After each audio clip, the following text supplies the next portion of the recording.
पुंडलिक वरदा हरी विठ्ठल श्री ज्ञानदेव तुकाराम. अभयम सत्व संशुद्धि ज्ञान योग व्यवस्थिति दानम दमश्च यज्ञश्च स्वाध्यायस्तप आर्जवम. आता तयाची दैवगुणा माझी धुरेचा बैसणा बैसे तया अकरणा अभय ऐसे.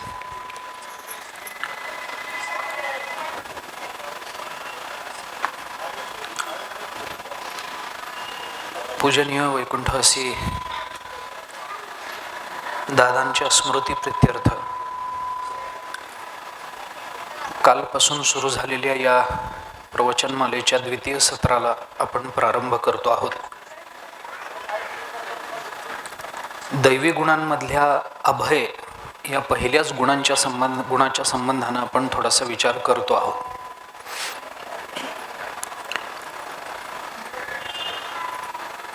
सोळाव्या अध्यायामध्ये भगवंतांनी दैवी आणि असुरी अशा दोन्ही संपत्तीच्या बाबतीमध्ये काही विचार मांडलाय. हे दैवी आणि असुरी संपत्ती या दोन्हीलाही संपत्तीच म्हटलंय. दैवी ही संपत्तीच आहे आणि असुरी यालाही संपत्तीच म्हणायचं.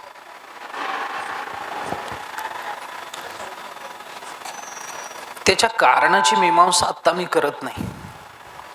असुरी म्हणजे दोषांना सुद्धा संपत्ती का म्हणायचं याचा विचार आत्ता करत नाही. परंतु मानवी जीवनामध्ये गुण आणि दोष हे दोन्ही असतात आणि आपले गुण आणि आपले दोष आपल्याला व्यवस्थितपणानं कळले पाहिजेत, ओळखता आले पाहिजेत ही अपेक्षा आहे. बऱ्याच वेळेला आपला दोष हाच आपल्याला आपला गुण वाटत राहतो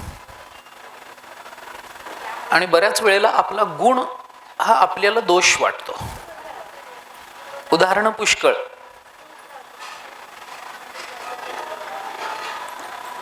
घरात एखादा मनुष्य दातृत्व संपन्न असेल तर घरात त्याची बायको मुलं इतरांना सांगतात यांचं काही कळतच नाही, येईल त्याला सगळं वाटत राहतात. हा गुण आहे का दोष आहे? दातृत्व हा गुण का दोष? गुण असला तरी बऱ्याच वेळेला तो दोष वाटतो आणि काही वेळेला एखादा दोष असतो पण तो गुण या रूपानं आपल्या समोर येतो. 16व्या अध्यायात ज्ञानेश्वर महाराजांच्या भाषेत उत्तर द्यायचं झालं तर किंवा उदाहरण द्यायचं झालं तर ज्ञानेश्वर महाराजांनी म्हटलंय, एखादा मनुष्य क्रोधी आहे. क्रोध हा दोष आहे पण त्या दोषाला सुद्धा बऱ्याच वेळेला गुणदृष्टीनं पाहिलं जातं की नाही.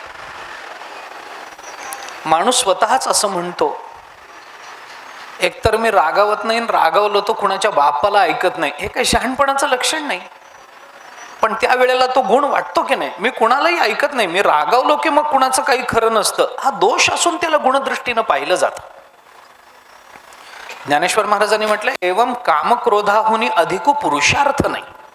त्याला असं वाटतं काम क्रोध हा पुरुषार्थ आहे, त्याला गुण म्हणून पाहिलं जातं. गुणांचा गुण म्हणून परिचय होणं, दोषांचा दोष म्हणून परिचय होणं, आम्हाला त्याची यथार्थ ओळख नाही आहे.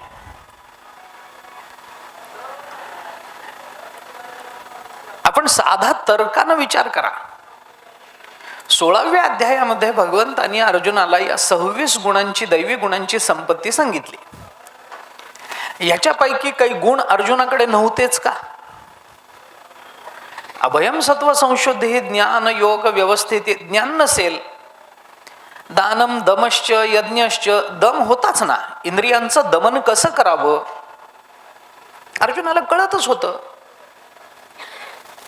इंद्राच्या आज्ञेनं उर्वशी समोर येऊन सुद्धा, महालामध्ये येऊन सुद्धा तिच्याबद्दल मातृत्वाची भावना अर्जुनाच्या अंतःकरणामध्ये निर्माण झाली. दम नाही का? इंद्रियाचं दमन त्यावेळेला अर्जुनाने केलं म्हणून तर अर्जुनाला बृहन्नलेचा शाप भोगावा लागला. म्हणजे उत्तर त्या हिचा शाप भोगून, उर्वशीचा शाप भोगून बृहन्नलेच्या रूपामध्ये यावं लागलं. विराटाच्या घरी बृहन्नला म्हणून वर्षभर राहावं लागलं. म्हणजे दम होता, अभ्यास होता, सत्वसंशुद्धी होती अर्जुनाकडे. गुण असणं किंवा दोष असणं हे मानवी जीवन आहे, हा स्वभाव आहे, ही प्रकृती आहे. परंतु असलेल्या गुणांचा आपल्या आत्यंतिक उत्कर्षाकरता कसा विनियोग करायचा आणि असलेल्या दोषांचा आपल्या आत्यंतिक कल्याणाकरता त्यांची कशी निवृत्ती करायची हे आम्हाला कळत नाही. ही आमची अडचण आहे. आपली अडचण काय येते ही आहे. गुण आहे पण उत्कर्षाकरता त्या गुणांचा विनियोग कसा करायचा माहिती नाही. 26 गुणांची दैवी संपत्ती आहे आणि 6 दोषांची असुरी संपत्ती आहे. 26 आणि त्याच्या पुढे 6. व्यस्त प्रमाण आहे तसं जर बघितलं तर. 26 गुण आहेत मानवी जीवनामध्ये. जास्तीत जास्त कल्याणाकरता 26 गुण पुरेसे ठरतात. पण मानवी जीवनाच्या अधःपतनाकरता 26 दोष लागत नाहीत, 6 दोष पुरतात. व्यस्त प्रमाण.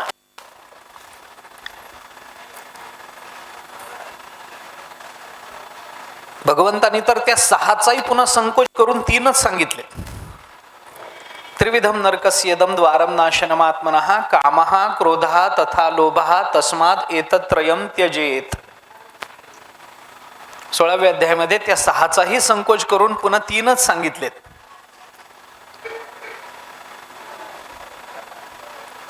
काम क्रोध लोभ. तुकाराम महाराजांनी सुद्धा काम क्रोध लोभ निमाले ठाईजे सर्व आनंदाची सृष्टी झाली. याच्यामध्ये काम क्रोध लोभ या तिन्हीचाच निर्देश केला.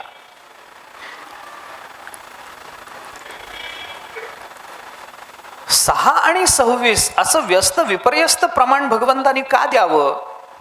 26 गुण सांगितले तर 26 दोष सांगावेत, नाही तर 6 दोष सांगितले असतील तर 6च गुण सांगावेत. एकेका गुणाच्या एकेका दोषाच्या निवृत्ती करता एक एक गुण सांगावा. असं होत नाही. असं होत नाही. गंमत ही आहे की सामान्य माणसाच्या जीवनामध्ये हे 6 दोष त्या 26 गुणांना मारक ठरतात. आहेत 6, संख्येनं कमी आहेत, पण त्यांचं प्राबल्य आहे, त्यांची शक्ती जास्त आहे.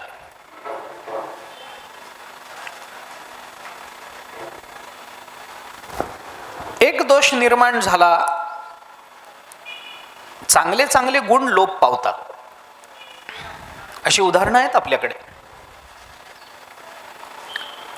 6च दोष सांगितले पण ते 6च असले. वाईट लोक 6 जण संघटित झाले तरी 26 चांगल्या लोकांना मारक ठरतात. हा त्याचा अर्थ आहे.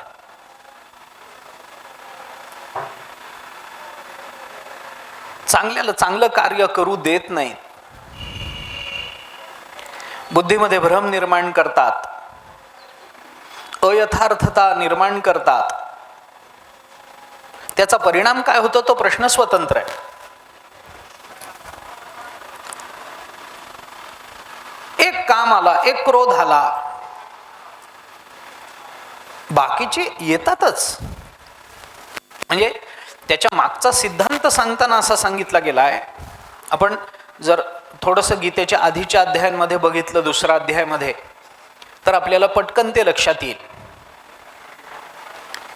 भगवंतानी तिथं सांगत असताना ध्यायतो विषयान पुंसः संगस्तेषुपजायते संगात संजायते कामः कामात क्रोधोभिजायते क्रोधात भवति सम्मोहः सम्मोहात् स्मृतिविभ्रमः स्मृतिभ्रंशात् बुद्धिनाशो बुद्धिनाशात् प्रणश्यति.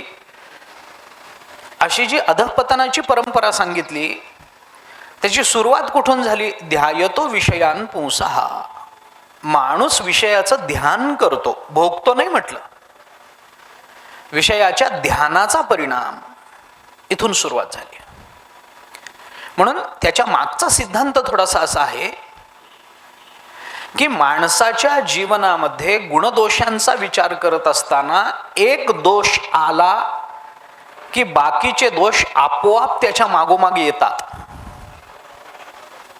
एक दोष आला, विषयाचं ध्यान सुरू झालं, काम आला की क्रोध आला.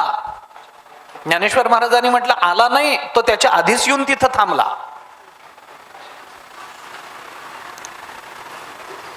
काम आला, क्रोध आला, लोभ आला, हे सगळं एकाला लागून एक येतच. त्यांना स्वतंत्रतेनं यावं लागत नाही.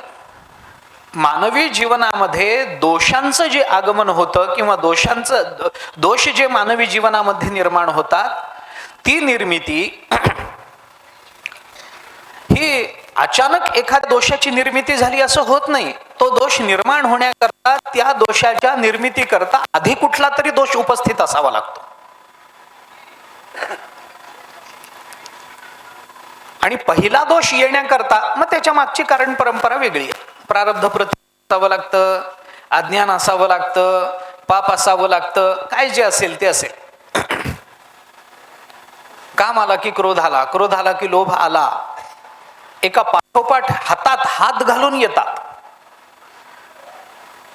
काम आल्यानंतर त्याला क्रोधाला आमंत्रण द्यावं लागत नाही.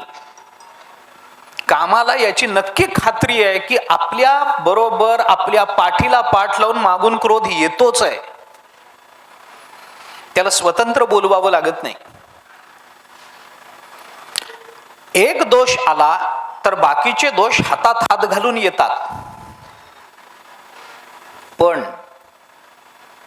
जाताना मात्र एक दोष गेला तर सगळे दोष हातात हात घालून जात नाहीत. जाताना मात्र प्रत्येक दोषाच्या निवृत्तीकरता स्वतंत्र प्रयत्न करावे लागतात. एक दोष आला की सगळे दोष येतात, पण एक दोष गेला म्हणजे सगळे दोष जात नाहीत. मग प्रत्येक दोषाच्या निवृत्तीकरता आपल्याला स्वतंत्र प्रयत्न, प्रसंगी स्वतंत्र आयुष्य वेचावं लागतं. मी त्याची तीव्रता आणि व्यापकता लक्षात यावी म्हणून आयुष्य शब्द वापरतो. काम आला म्हणजे क्रोध आलाच, पण काम गेला म्हणजे क्रोध गेला असं होत नाही. दुर्वासांकडे काम नाही आहे पण क्रोध आहेच की नाही. मग क्रोध आहे तर लोभ आहेच का? अजिबात नाही. नाहीतर ते ऋषी कसे झाले असते? दुर्वासांना मोह आहे का? अजिबात मोह नाही. मग काय आहे? फक्त क्रोध आहे. म्हणजे बाकीचे दोष जाऊ शकतात पण एखादा राहू शकतो.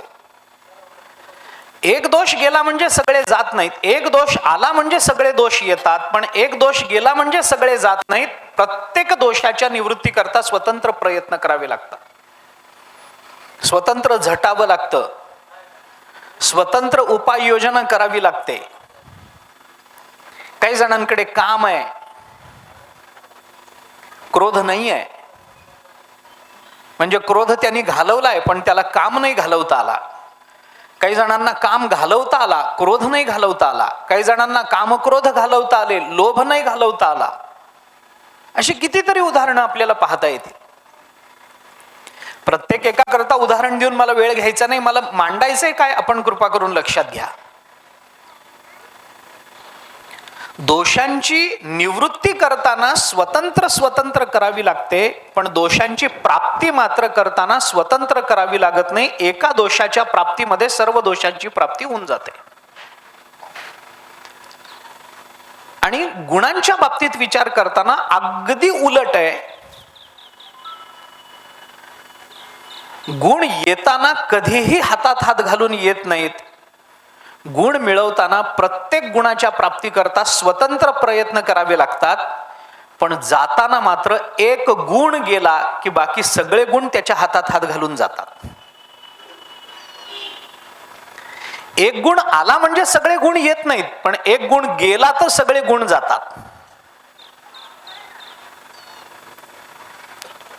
मी हे का सांगतो आपल्याला? दोन कारण आहेत त्याची. एकतर या गुणदोषांचा विचार करता यावा हे तर कारण आहेच आहे, पण मला थोडंसं पुढचंही असं बोलायचं आहे की 26 गुणांची संपदा सांगत असताना भगवंतांनी पहिलाच गुण अभय का सांगावा? सत्वसंशुद्धी का नाही सांगितली? दान का नाही सांगितलं आधी? ज्ञान का नाही सांगितलं आधी? 26 आहेत ना. कशालाही अग्रक्रम दिला असता तरी काही बिघडलं नसतं. अभयच कशा करता?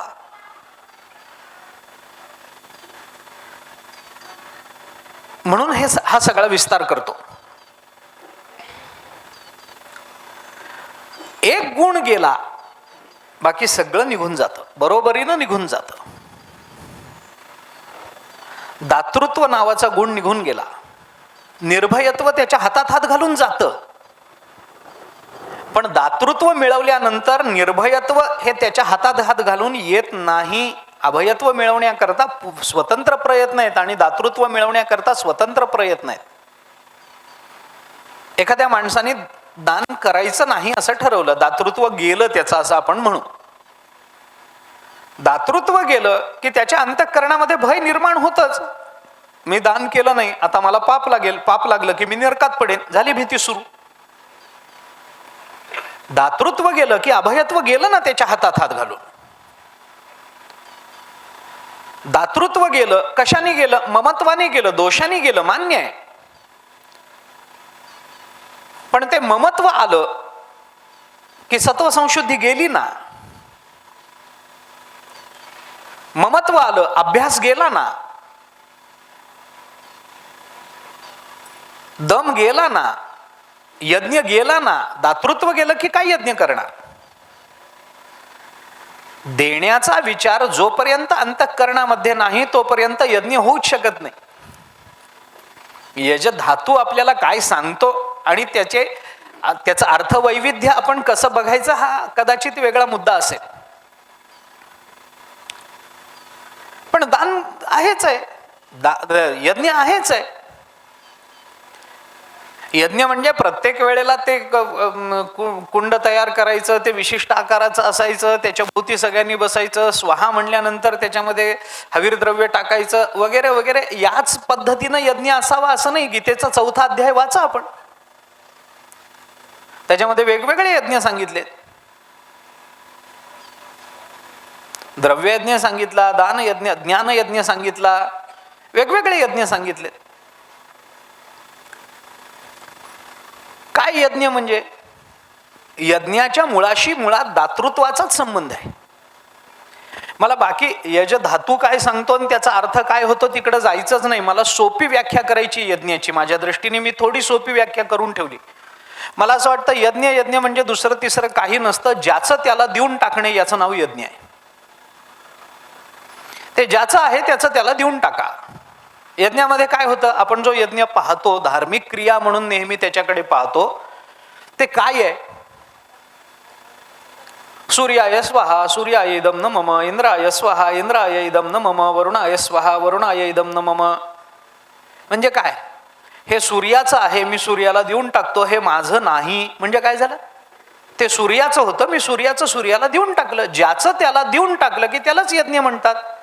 आणि मग या अनुषंगानं आता विश्वात्मके देवे येणे, वाघ यज्ञे तोषावे, तोषोनी मज द्यावे, पसाय दान हे म्हणताना ज्ञानोबरायांनी या सबंध ज्ञानेश्वरीला वाघ यज्ञ म्हटलं. त्याच्या मागची त्यांची भूमिका काय असू शकेल याचा अनुमान आपल्याला करता येतं.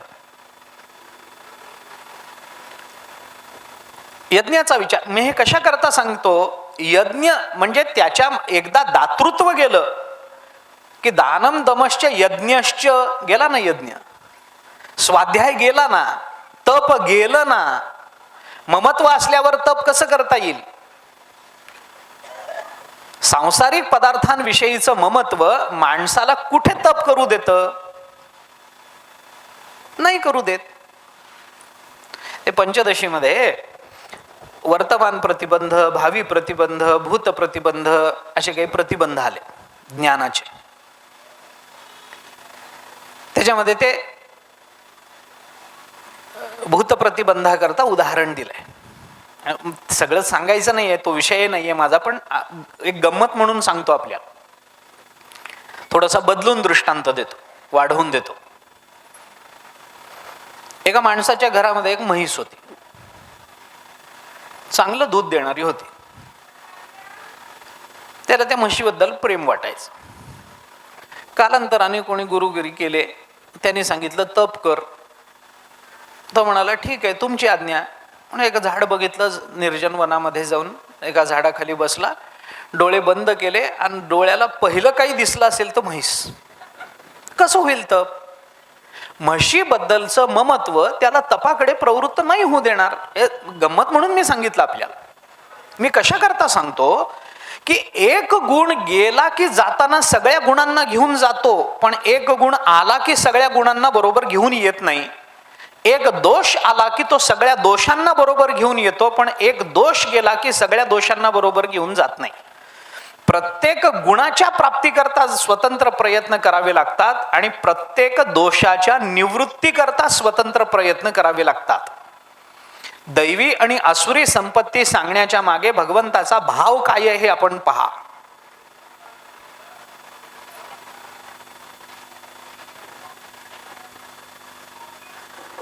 गुण आला, दोष गेला, आपल्या जीवनातून काय काढून टाकलं पाहिजे आणि आपल्या जीवनामध्ये आपल्या कल्याणाकरता काय मिळवलं पाहिजे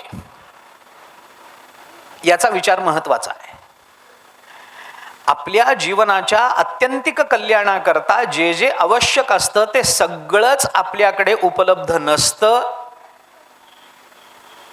आणि आपल्या जीवनाच्या अधःपतन होऊ नये, जीवनाचं अधःपतन होऊ नये याच्याकरता जे जे टाकावं लागतं त्या सगळ्यांबद्दल आपल्या अंतःकरणामध्ये ममत्व नसतंच असं नाही.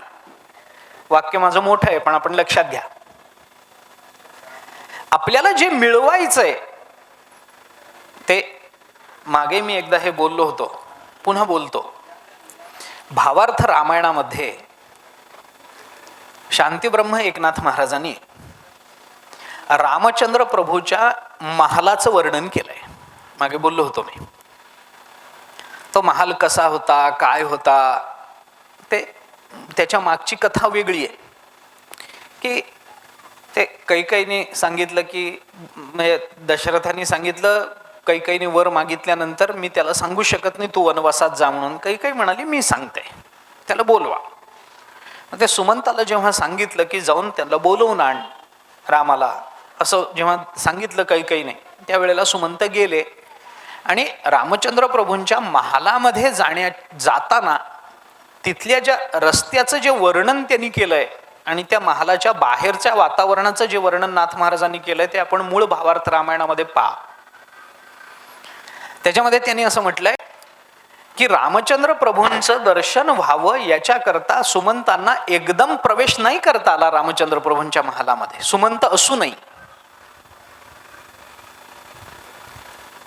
म्हणजे गुण एकत्रित आलेले असणारे जे सुमंत ते असूनही त्यांना एकदम प्रवेश मिळाला नाही. मग त्यांनी असं केलंय की त्या महालाला 14 दरवाजे आहेत रामचंद्र प्रभूंच्या महालाला, आणि त्या दरवाजामधल्या 14 दरवाजांमधल्या पहिल्या 7 दरवाजांमध्ये आपल्याला काहीतरी सोडून द्यायचंय आणि उरलेल्या 7 दरवाजांमध्ये आपल्याला काहीतरी मिळवायचंय.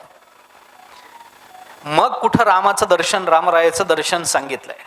आपल्याजवळ आत्ता जे उपलब्ध आहे त्याच्यावर आपल्या जीवनाचं कल्याण होऊ शकत नाही, हा त्याचा अर्थ आहे. कारण आपल्या जीवनामध्ये गुण नाहीतच तुमच्या माझ्या जीवनात असं मी म्हणत नाहीये, पण दोषांचं प्राबल्य जास्त आहे असं म्हणायचंय. आपण भावार्थ रामायण पहा.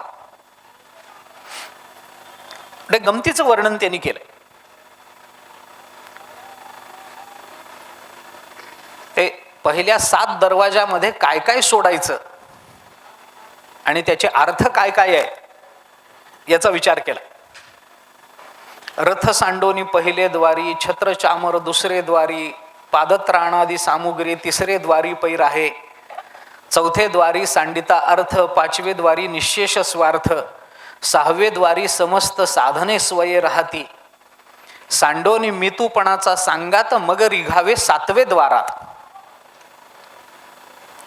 7 दार सांगितलेत, याच्यामध्ये हे सोडून द्यायचंय सगळं. रथ सोडून द्या, पादत्राणादी सामुग्री सोडून द्या, छत्र चामर सोडून द्या, मितूपण सोडून द्या 7व्या दारामध्ये, मग रिघावे 7वे द्वारात, सांडोनी मितूपणाचा सांगात मग रिघावे 7वे द्वारात, तैची पावे रघुनाथ मुख्य परमार्थ या नाव. नाथ महाराज बोलतात भावार्थ रामायणात. मितूपण गेलं पाहिजे, स्वार्थ गेला पाहिजे, अर्थासक्ती गेली पाहिजे, द्रव्याबद्दल सांडलं पाहिजे, असं एक एक दारामध्ये हे सोडत सोडत, म्हणजे काय, हे सगळे दोष आहेत. आपल्याला देवापर्यंत पोचायचं असेल तर या दोषांचा त्याग केला पाहिजे. आणि मग 7वं द्वार झाल्यानंतर लगेच भगवान भेटणार आहेत का? नाही ना, नाही भेटणार. मग आत्ता आपल्या जवळचं जे वाईट होतं ते सोडलंय, याचा अर्थ चांगलं मिळालं असं नाहीये. वाईट गेलंय, आता चांगलं मिळवायचंय. मग पुढच्या 7 दारामध्ये ते चांगलं मिळवा. भावार्थ ते राजभुवन, पहिला दारवंठा श्रवण, दुसरे ते साधन, नित्यानित्य विवरण ते तिजे, चौथा दारवंठा मनन, 5वा निधिध्यासन जाण, 6वा वैराग्यपूर्ण, 7वा जाण साक्षात्कार. अशी पुढच्या 7 दारामध्ये हे गुण मिळवा. एवढी दार आहेत. आणि मग या पार्श्वभूमीवर देवाची द्वारी उभा क्षणभरी म्हणजे काय हे कळतं. हा, नाहीतर देवाच्या दारात आम्ही उभं राहिलो आणि अजून आम्हाला मोक्ष कसा मिळाला नाही हे विचारायचं नाही. हे एवढी दारं आहेत, याच्यातली आम्ही कोणत्या दारात आहोत? बहुतेक पहिल्या. आणि मग कसं तेणे मुक्तिचारी साधियल्या होणार आहे याचा विचार आहे ना. आम्ही कुठल्या दारात उभे आहोत? रथसांडोनी पहिले द्वारी, आम्हाला तेच पहिल्यांदा टाकायचं नसतं. रथ सोडायचाच नाहीये.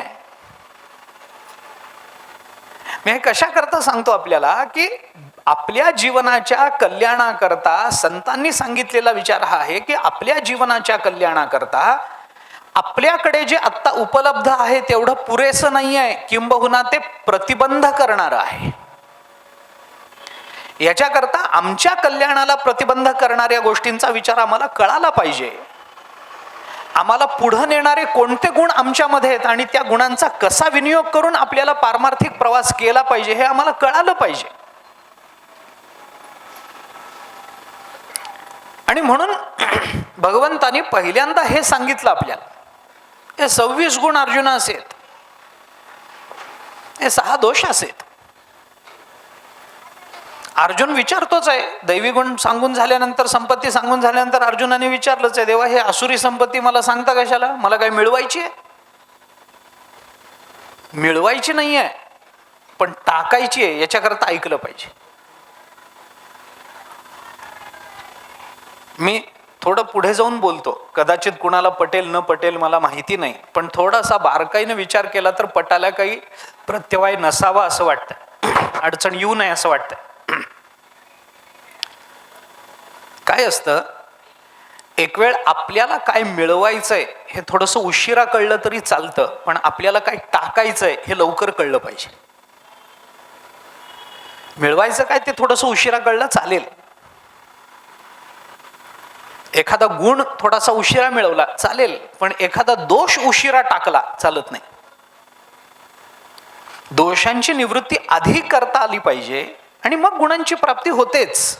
दोष निवृत्त झाले की त्या जागेमध्ये गुणांना राहता येऊ शकतं. दोषांचा त्याग न करता गुणांचा स्वीकार करणं चालत नाही, कारण ते एकत्रित राहू शकत नाहीत एका अंतःकरणाच्या अधिष्ठानावरती. हा साधा सोपा नियम आहे. मग अर्जुन विचारतो, देवा हे कशा करता सांगताय मला तुम्ही आसुरी संपत्ती? भगवंतांनी सांगितलं, नाही नाही, हे तर आधी कळलं पाहिजे. उलट मी तर हे आधीच सांगायला पाहिजे होतं तुला, मी उशिरा सांगतोय. पै त्याज्य पै तेजावया लागी जाणावे जरी अनुपयोगी असलं तरी जाणावे. कशा करता? त्याज्य आहे म्हणून त्यजावया लागी जाणावे. ज्ञानोबराय बोलतात, याचा त्याग करायचा आहे म्हणून हे जाणावं.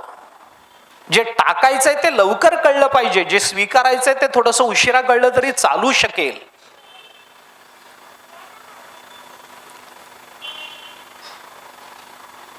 एखाद्यावर मनापासून प्रेम थोडंसं उशिरा करता आलं तरी चालेल, पण त्याच्यावर क्रोध तरी लवकरात लवकर टाकला पाहिजे त्याच्यावरचा. आणि म्हणून या सगळ्याचा विचार करत असताना जी भीती भगवंताच्या अंतःकरणामध्ये आहे ती ही आहे की एक गुण जर गेला तर तो सगळ्या गुणांना घेऊन निघून जातो. आणि याच्यामध्ये सगळ्यात जास्त निघून जाण्याची भीती जर कशात असेल तर ती भीती याचीच आहे की भीती. भीतीचीच इतकी भीती आहे की ती भीती आमच्या जीवनामध्ये कधी प्रवेश करेल सांगता येत नाही. आणि एकदा भयाने आपल्या अंतःकरणाचा ताबा घेतला की बाकीच्या पुढच्या कोणत्याही गुणांचा उपयोग होत नाही. माणसाच्या अंतःकरणावर ताबा मिळवणारा पहिला गुण म्हणजे पहिला दोष म्हणजे भय आहे. कधी निर्माण होईल सांगता येत नाही. आपण बघा ना, अभयम बाजूला ठेवा, सत्व संशुद्धी ही ज्ञान योग व्यवस्थिती दानम दमश्च यज्ञश्च हे सगळं बालपणापासून आहे का आपल्याकडे? दान आपल्याला लहानपणी कळालं होतं का?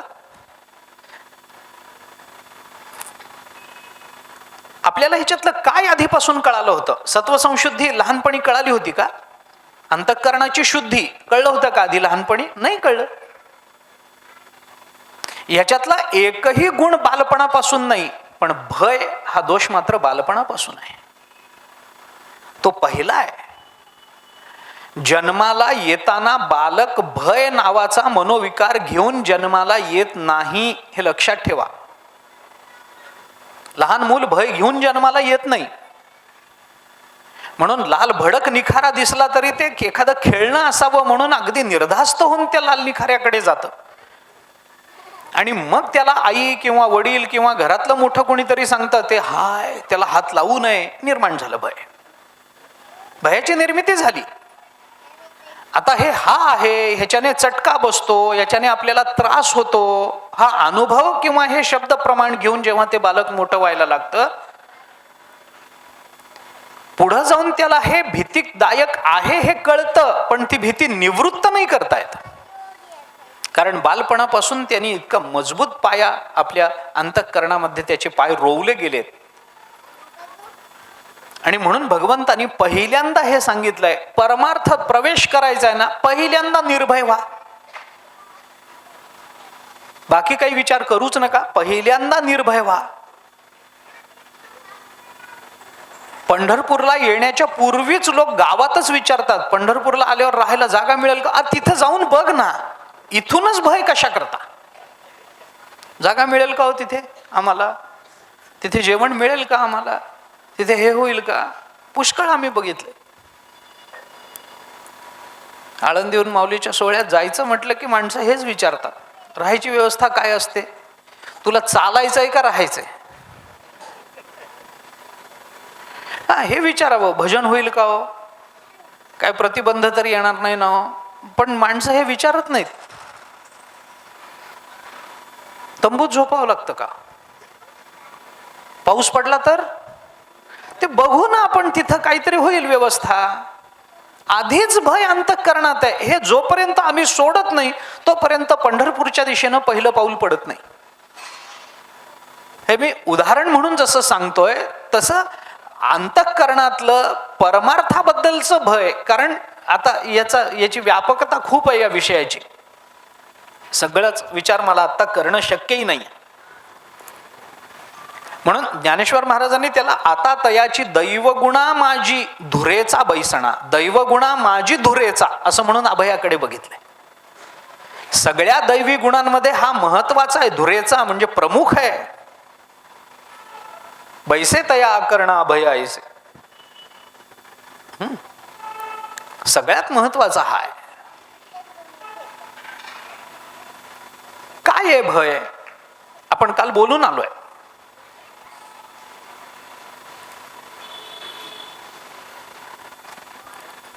आपण जे काल चिंतन केलं त्याच्यापेक्षा आणखीनही वेगवेगळ्या व्याख्या आपल्याला इतर शास्त्रामध्ये दिसून येतात, नाही असं नाही.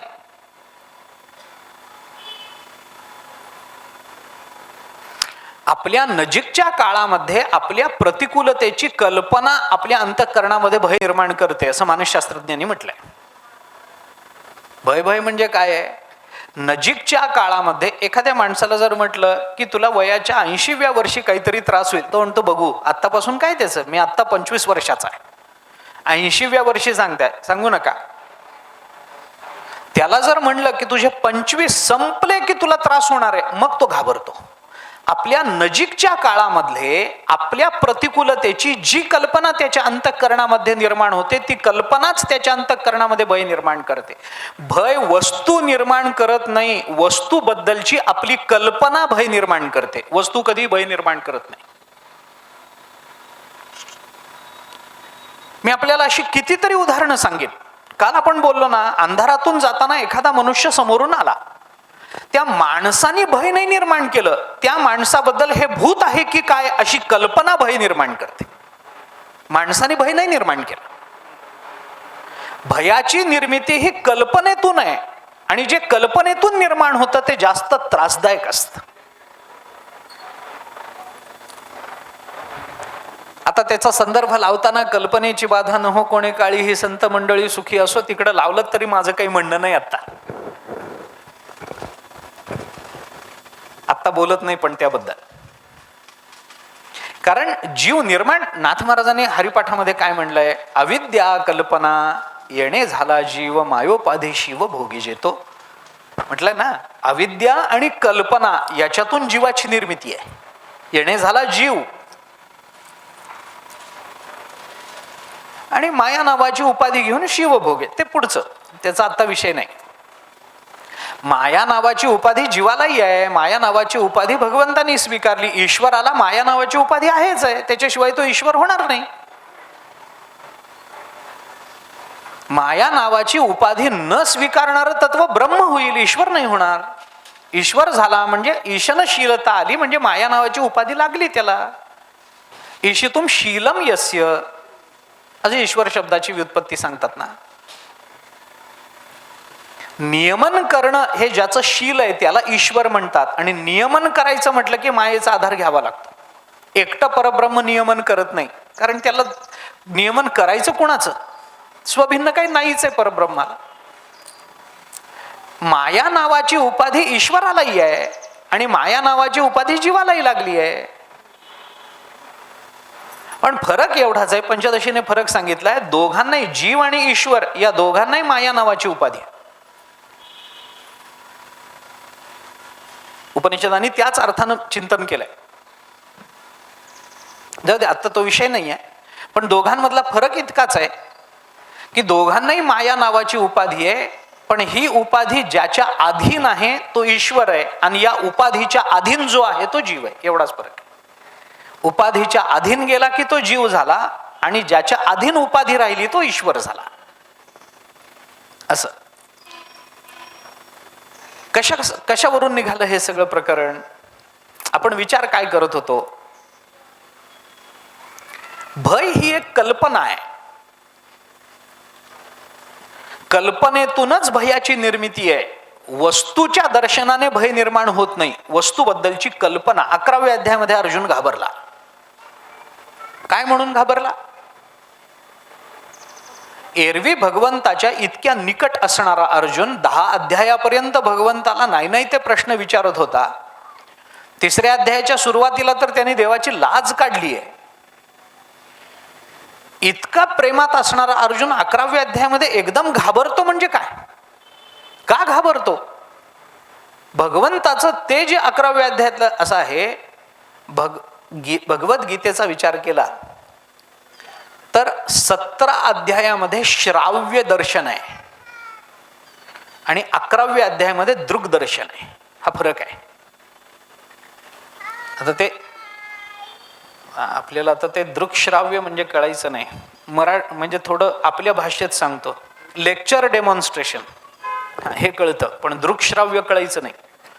लेक्चर डेमॉन्स्ट्रेशन हे 17 अध्याय 1 ते 9 आणि 12 ते 18 हे सगळं लेक्चर आहे, आणि 11वा अध्याय हे डेमॉन्स्ट्रेशन आहे. इथे दृक आहे, श्राव्य नाहीये. फक्त जे ऐकलेलं आहे त्याचं दर्शन. अर्जुन घाबरला. का घाबरला? भगवंताला तो ओळखत नव्हता असं नाही, पण त्या भगवंताच्या रूपाच्या ज्या कल्पना त्याच्या समोर निर्माण झाल्या त्या कल्पनेने तो घाबरला. देवा हे रूप नको.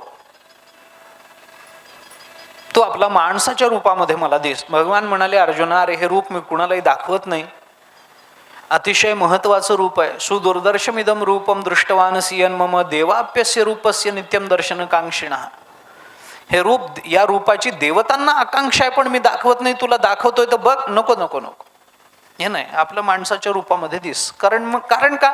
कारण ते रूप माझ्या परिचयाचं आहे. त्या रूपाला सोडून तुझ्या इतर रूपांच्या कल्पना मी करू शकत नाही. त्या कल्पनांनी तो घाबरला की आता मी सुद्धा याच्या तोंडात जाणार, मी सुद्धा काळग्रस्त होऊन जाणार, सगळं विश्व याच्या मुखामध्ये चाललं, मी चाललो. ही जी भूमिका आहे ही कल्पना आहे.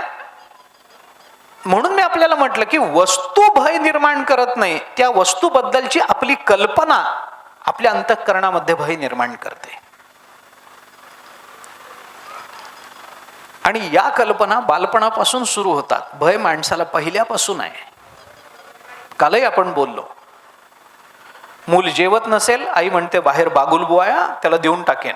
घाबरतं बिचारं, जेवतं. अनुभवामृतामध्ये ज्ञानोबारांनी हा दृष्टांत दिलाय. लहानपणी आई म्हणते बागुल बुवाला देऊन टाकेन, बाहेर बसला अंधारामध्ये, मोठा आहे, देऊन टाकेन मी, तो घेऊन जाईल तुला. मूल बिचारं जे असेल तसं खातं.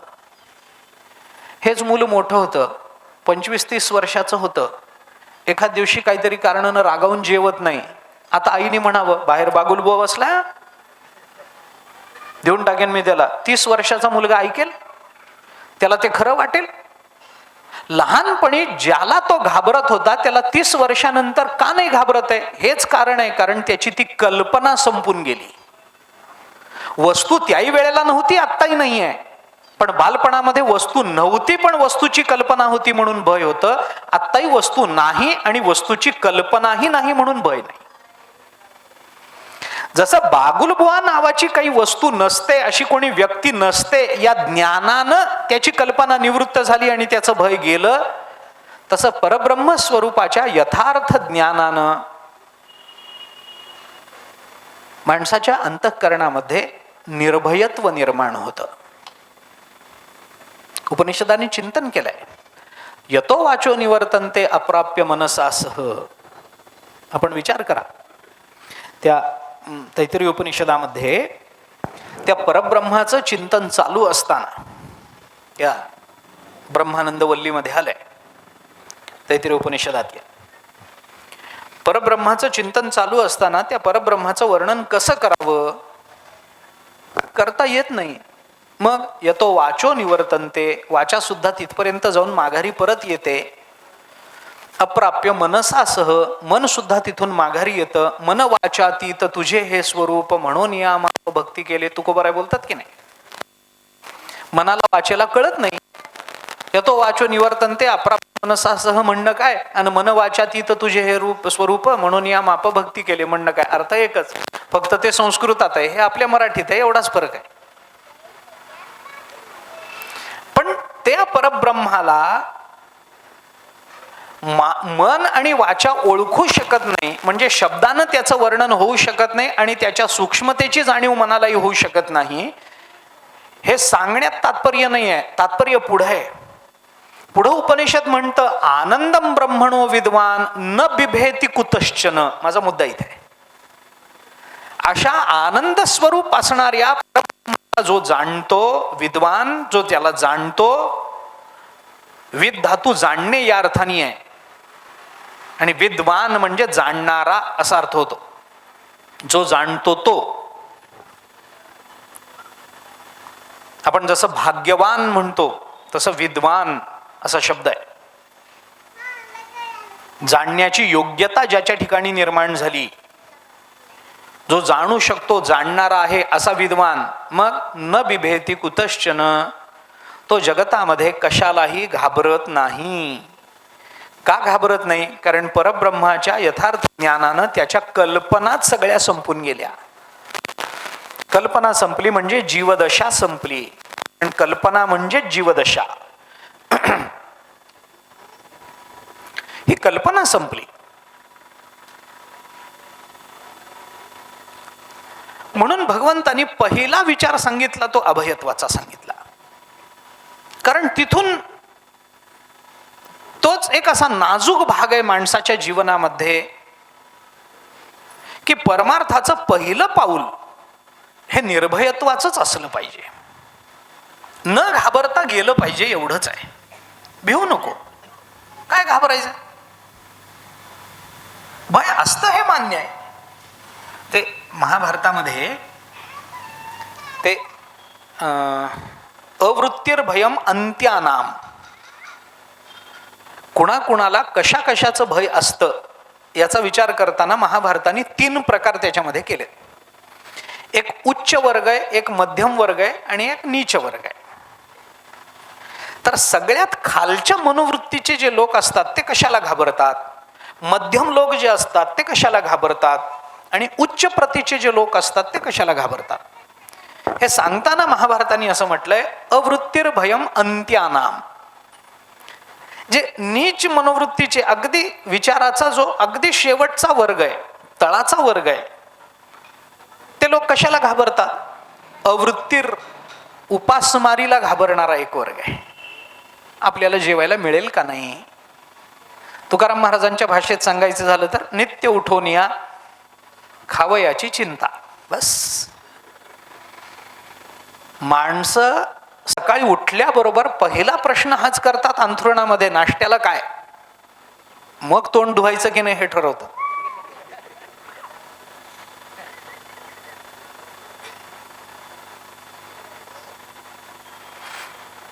पण क्षमा मागून बोलायचं झालं तर बायका त्यांच्या पुढं असतात.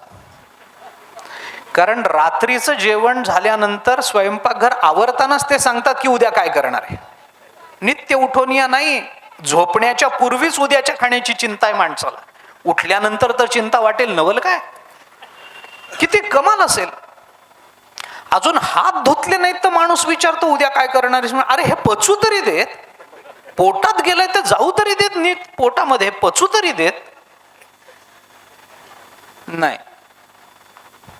आता हे रात्री झालं, उद्या काय,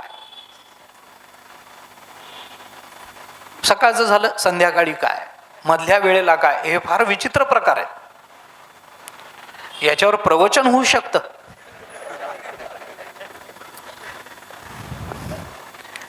अवृत्तिर्भयम अंत्यानाम. क्षुद्र बुद्धीचे जे लोक आहेत त्यांना चिंता आणि भय असते ती फक्त पोटाची. या पोटा कारणे गा झालो पांगिला जना. तुकाराम महाराज किती गोड बोलतात, किती वर्मावर बोट ठेवून तुकोबारायांचं बोलणं आहे.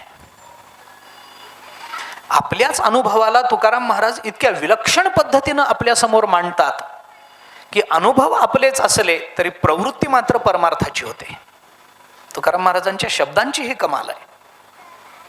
आपलेच अनुभव असतात पण ते अनुभव आपल्याला ज्या वेळेला येतात त्यावेळेला त्या अनुभवातून आपली पारमार्थिक प्रवृत्ती सिद्ध होत नाही, पण तेच अनुभव तुकोबारांच्या शब्दातून आले की आमची पारमार्थिक प्रवृत्ती सिद्ध होते.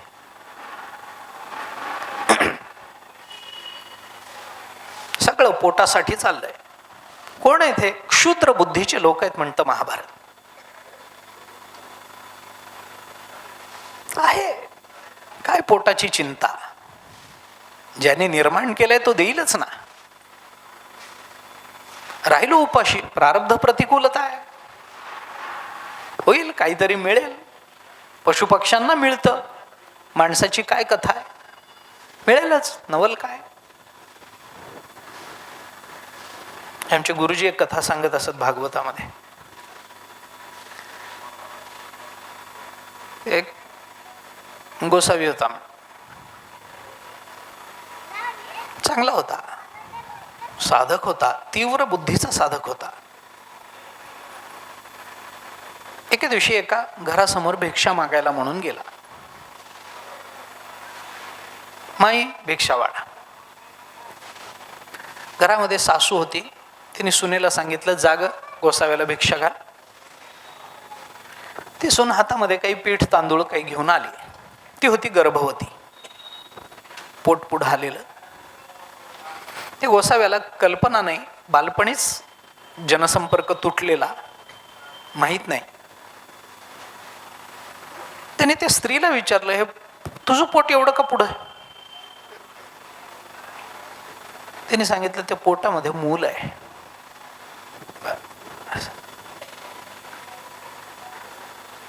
त्याची दृष्टी त्या स्त्रीच्या, त्या सुनेच्या छातीकडे गेली. ते गोसाव्याने तिला ते विचारलं, हे काय? आता ती बाई काय सांगणार? तिने त्या गोसाव्याला सांगितलं, ते माझ्या मुलाचं अन्न आहे. त्याने विचारलं, मग मुलगा कुठे आहे? ती म्हणाली, पोटात आहे.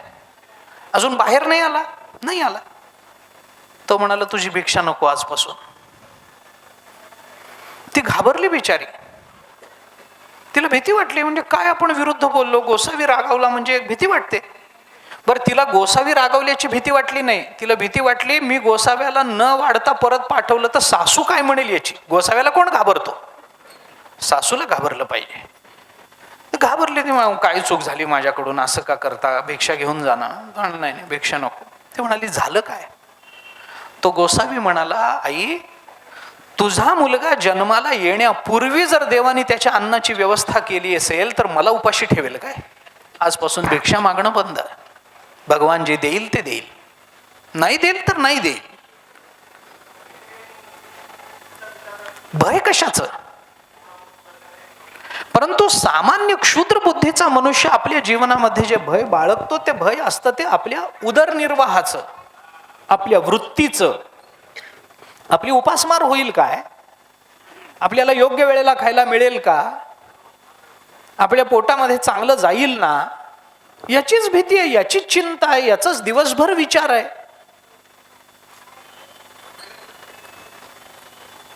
लाखो रुपयाचे पगार घेतात लोक. बोलू नये, क्षमा करा. कशा करता? काय त्याच्यामधून करू नये असं माझं म्हणणं नाही आहे, पैसा मिळवू नये असंही माझं म्हणणं नाही आहे. पण त्याच्या विनियोगाची व्यवस्था काय? भारतीय तत्वदर्शन असं सांगतं, भारतीय संस्कृती असं सांगते, आपल्याला जे जे काही मिळेल त्याचा विनियोग परमात्मा प्राप्ती करताच केला पाहिजे. पैसा मिळाला त्याच्यातून भगवान कसे प्राप्त होतील, त्याच्याकरता काय करता येईल? शरीर मिळालं, हे शरीरातून परमात्मा प्राप्ती कशी करता येईल? पत्नी मिळाली, आम्हाला कसा परमार्थ करता येईल याचाच विचार माणसाने करावा. आसुप्ते रामृते कालम नयेत वेदांत चिंतया दद्यात नावसरम किंचित कामादीनाम मनागपी. भारतीय संस्कृतीचं हे वैशिष्ट्य आहे. भौतिक विषयाच्या भोगामध्ये अडकवून ठेवणारी आपली संस्कृती नाही आहे. आपल्या समाधानाचं मूळ शोधणारी आपली संस्कृती आहे. मुळाकडे नेणारी, अंताकडे नेणारी आपली संस्कृती आहे. वेदांत, वेदांत म्हणजे काय? त्याच्यामध्ये अंत आहेच आहे ना. अंत शब्दाचा अर्थ होतो निश्चय. वेदांत म्हणजे वेदवाक्याचा केलेला निश्चय. अंत म्हणजे मरण असा प्रत्येक वेळेला अर्थ होत नाही. आपण सिद्धांत, दृष्टांत असे शब्द वापरतो की नाही? दृष्टांत म्हणजे काय? सिद्धांत म्हणजे काय? सिद्ध वस्तूचं मरण नाही, सिद्ध वस्तूचा निश्चय म्हणजे सिद्धांत. दृष्टांत म्हणजे दृश्य पदार्थावरून अदृश्य पदार्थाचा केलेला निश्चय असे अर्थ आहे. आपली संस्कृती आपल्याला ते शिकवते. जे उपजणारं आहे, जे मरणारं आहे, त्याच्या पलीकडे जाऊन ज्याला जन्म मरण नाही असा तत्वाचा शोध घेण्याकरता आपल्या जीवनाचा विनियोग झाला पाहिजे, हा विचार आहे. असो, तो विषय स्वतंत्र.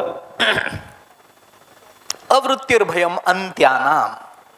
क्षुद्र मनोवृत्तीचे लोक जे भय बाळगतात ते फक्त खाण्याचं, उपासमार होऊ नये याचं, आपल्याला उदरभरण व्हावं आपलं एवढंच.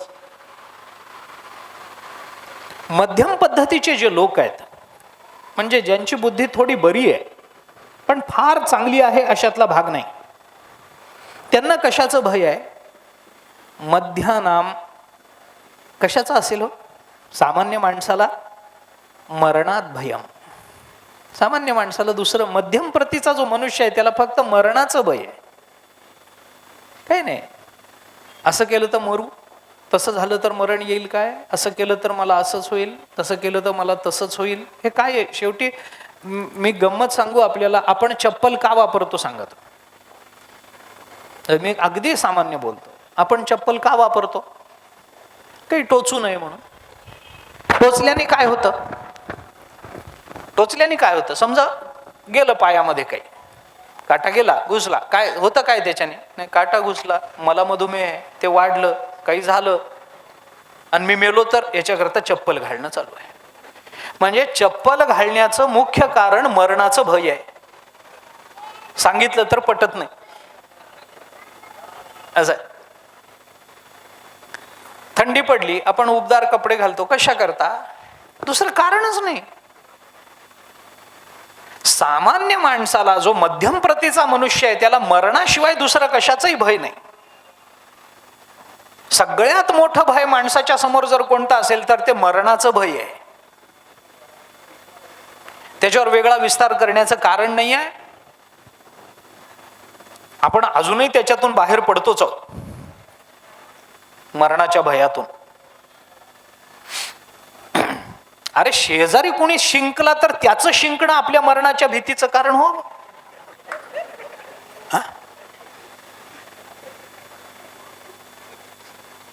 शेजारी मनुष्य शिंकला, खोकला तर त्याला वाटतं आता झालं,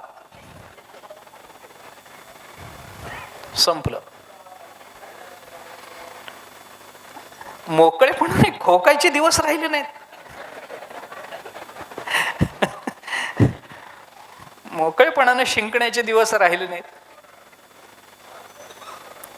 स्वातंत्र्याची हानी म्हणजे किती.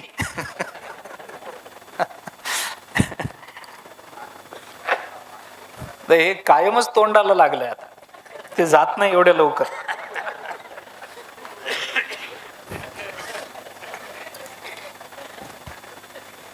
हे गेलं की दुसरं येईल.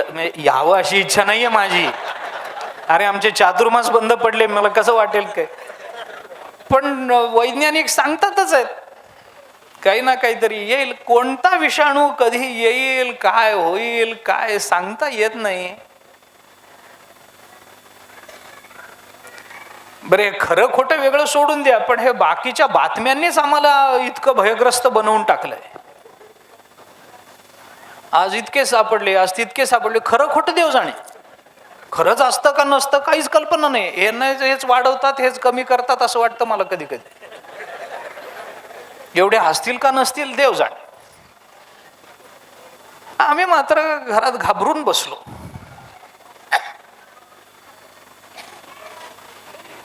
असो, आलिया भोगासी समयासी सादर व्हावे, देव ठेवील तैसे राहावे, असं आहे.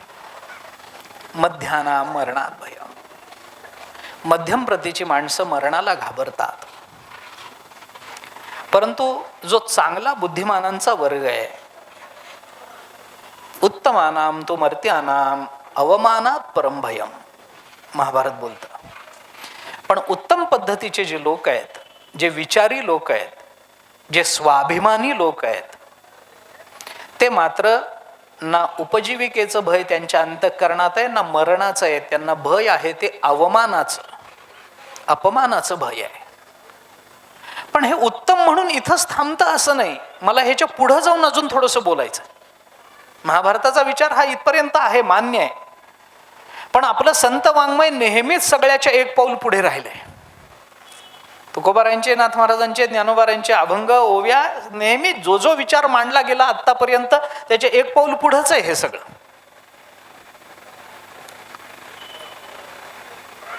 उत्तमानाम तु मर्त्यानाम अवमानात परम भयम, अपमानाचं भय आहे. आपण कालही बोलून आलो.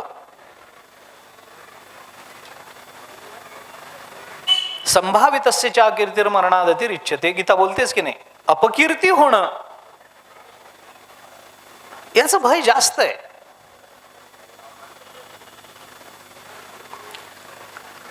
याच्याही पुढे जाऊन जर बोलायचं झालं तर सामान्यतः विचारी मनुष्य म्हणजे एक समाजामधला प्रतिष्ठित वर्ग आहे. थोडंसं वेगळ्या भाषेत बोलायचं झालं तर, ज्ञानेश्वर महाराजांच्या भाषेत बोलायचं झालं तर, हे ग्रंथोपजीवी आहेत असं म्हणू आपण, मान्य आहे.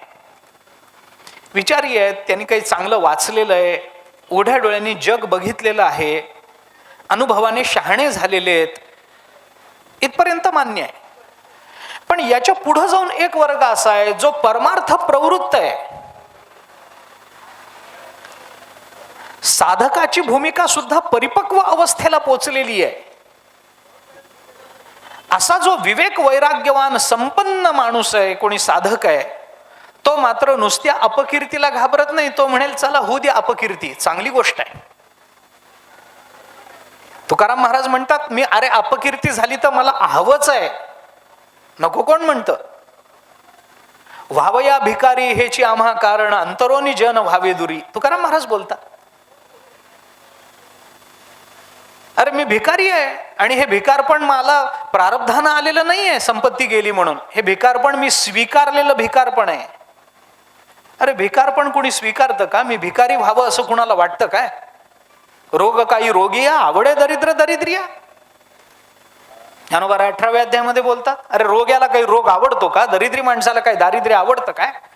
पण त्याचं प्रारब्ध असं प्रबल असतं की त्याच्या मनात नसलं तरी त्याला दरिद्री व्हावं लागतं, त्याला रोगी व्हावं लागतं. कोण काय करत? मान्य आहे. तुकाराम महाराज म्हणतात, हे भिकारपण मी असं स्वीकारलेलं, मी हे स्वीकारलेलं आहे, स्वतःच्या मनानं मी भिकारी झालोय. काय डोहाळे लागलेत भिकारीपणाचे? भिकेचे काय डोहाळे असतात? तुकाराम महाराज म्हणतात, असतात ना. कशा करता भिकेचे डोहाळे लागले तुम्हाला? का भिकारी? का? अरे भिकारी झाला की लोक अपमान करतात, अपमान करावा म्हणूनच भिकारी झालोय. म्हणजे त्यांना अपमानाचं भय नाहीये तुकोबरायांना. अपमान झाला तर तुकाराम महाराज म्हणतात, मला तेच पाहिजे. मी भिकारी आहे हे कळलं की लोक मला इडीस पिडीस करतील, माझ्या जवळ येणार नाहीत, आणि लोक लांब राहिले की मला एकांत मिळेल आणि माझं भजन चांगलं होईल. व्हावया भिकारी हेची आम्हा कारण, अंतरोनी जन व्हावे दुरी.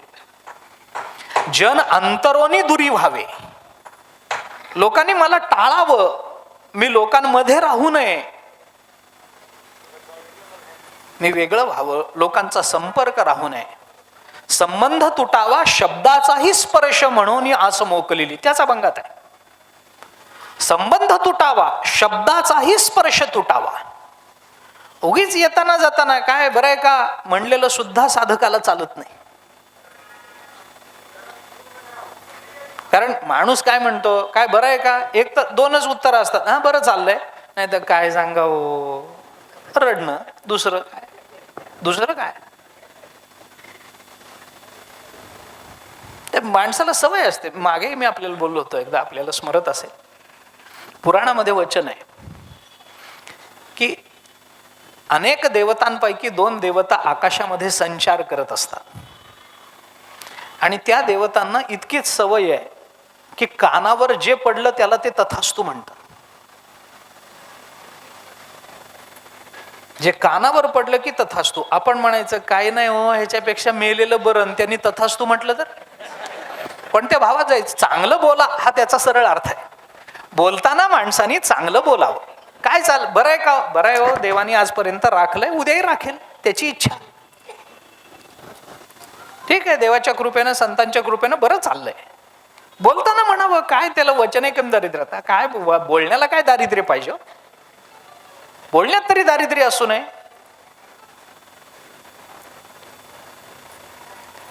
तुकाराम महाराज म्हणतात, मला अपमानाचाही भय नाही आहे.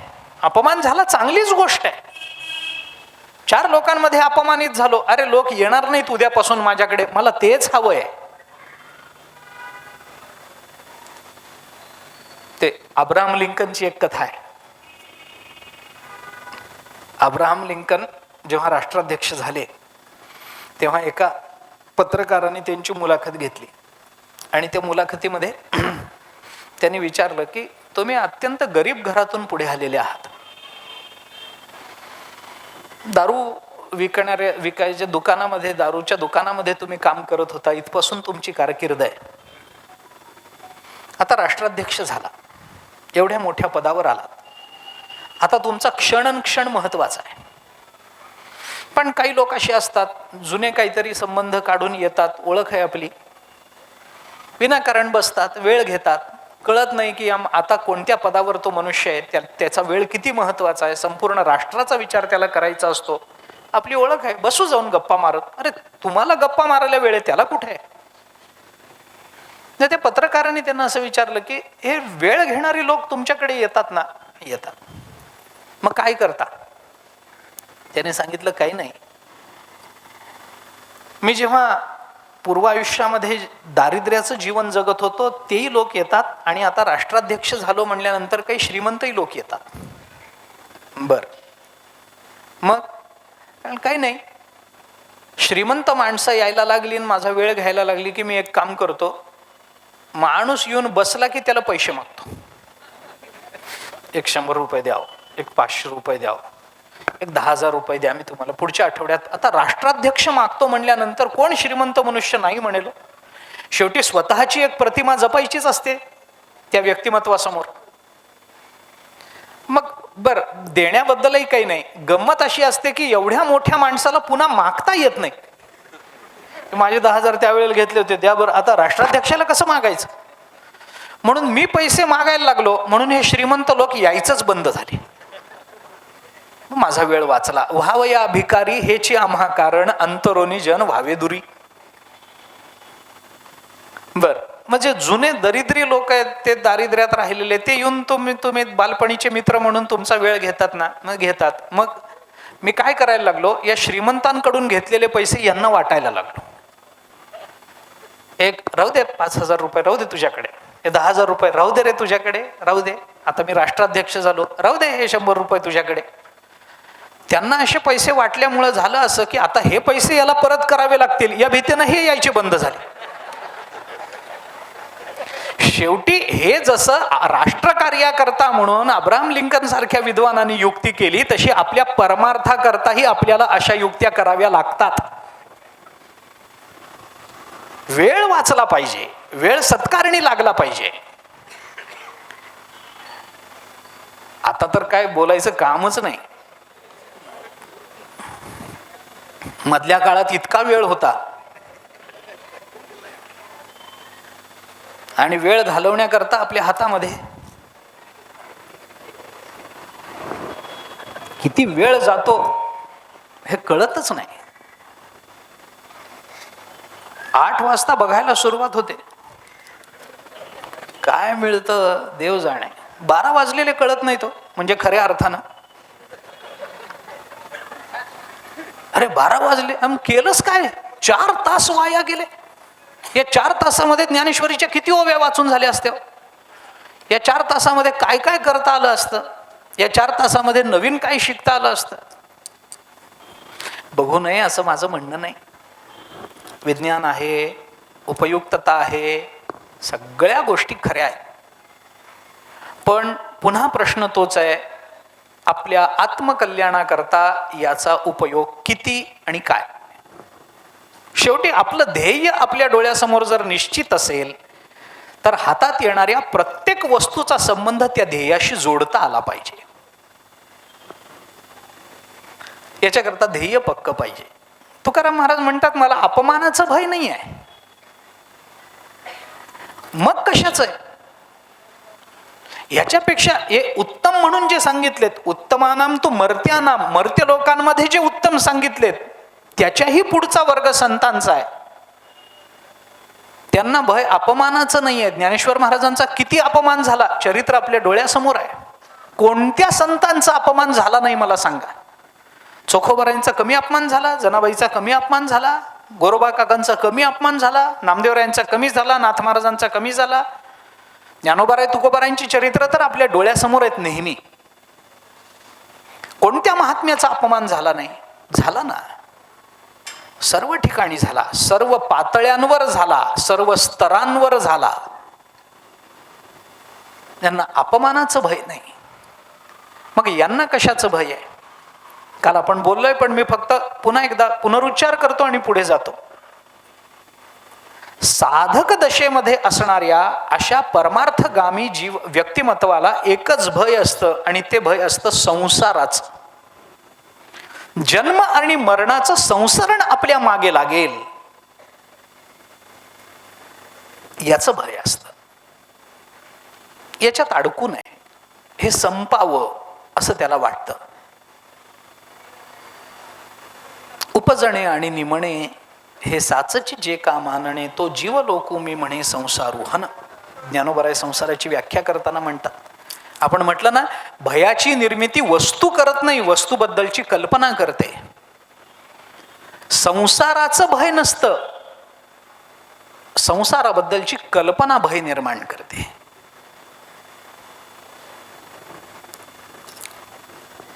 याच्याकरता या भयाचा त्याग केला पाहिजे. षड्दोषा पुरुषेणे हातव्या भूतिमिच्छता निद्रा तंद्री भयम क्रोध आलस्यम दीर्घसूत्रता. महाभारतामध्ये म्हटलंय, ज्यांना आपलं कल्याण साधून घ्यायचं आहे अशा लोकांनी या 6 गोष्टी दूर केल्या पाहिजे. निद्रा, तंद्री, भय, क्रोध, आळस आणि दीर्घसूत्रीपणा. षड्दोषा हातव्या. कोण? भूतिमिच्छता, ज्याला आपल्या कल्याणाची इच्छा आहे, त्या पुरुषाने हे केलं पाहिजे. या 6 गोष्टी दूर ठेवल्या पाहिजेत. नाही तर भयाचं रोज एक नवीन कारण आहे. शोकस्थान सहस्त्राणी भयस्थान शतानीच. शोक करण्यासारख्या हजारो गोष्टी रोज असतात, भय वाटाव्यात अशा 100 गोष्टी, शेकडो गोष्टी रोज असतात. पण कुणासमोर? दिवसे दिवसे मूढम आविशंती न पंडिता. मूर्ख माणसाच्या समोर शोक करणाऱ्या हजारो गोष्टी रोज उपस्थित होतात. भय वाटाव्यात अशा मूर्ख माणसासमोर 100 गोष्टी रोज उपस्थित होतात, पंडितासमोर होत नाहीत. पंडितांनी शोक करायचा नसतो. गीता. अशोच्यानंद वशोचस्त्वं प्रज्ञावादांश्च भाषसे गतासून गतासूंश्च नानुशोचन्ति पंडितः. नाही, 2ऱ्या अध्यायामध्ये भगवान बोलतात. भगवान मुखातला पहिला श्लोक म्हटला जातो हा, 11वा श्लोक. रोज आहे. हे भय निवृत्त झालं पाहिजे. याच्याकरता अभयत्व कळलं पाहिजे. आता भय निवृत्त व्हावं तर त्याच्याकरता कसं व्हावं? अभयत्व कळलं की भय जातं. याला वेदांतामध्ये प्रतिपक्ष भावना असं म्हणतात. जगद्गुरु शंकराचार्यांनी गीता भाष्याच्या 2ऱ्या अध्यायामध्ये ही संकल्पना आपल्या समोर ठेवली आहे. 2ऱ्या अध्यायाच्या उपोद्घातामध्ये.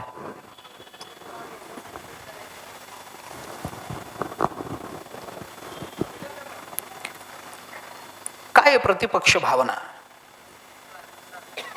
आपल्या ठिकाणी असणाऱ्या एखाद्या दोषाच्या निवृत्ती करता आपण जेवढा दोषाचा विचार करत राहू तेवढे आपल्याला अडचण जास्त होईल.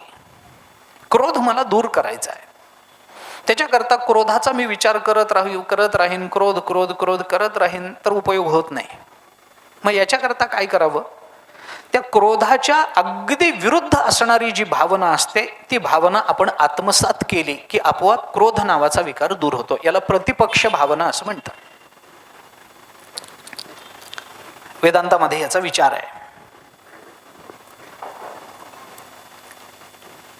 मला क्रोध दूर करायचा असेल तर मी क्रोधाचा विचार करत बसू नये. क्रोधाच्या विरुद्ध असणारी शांती, त्या शांती नावाचा गुणाचा मी स्वीकार केला की आपोआप क्रोधाची निवृत्ती होते. मी शांत राहिलो की क्रोध जातो. मी क्रोध क्रोध क्रोध विचार करत राहिलो तर तो वाढतो.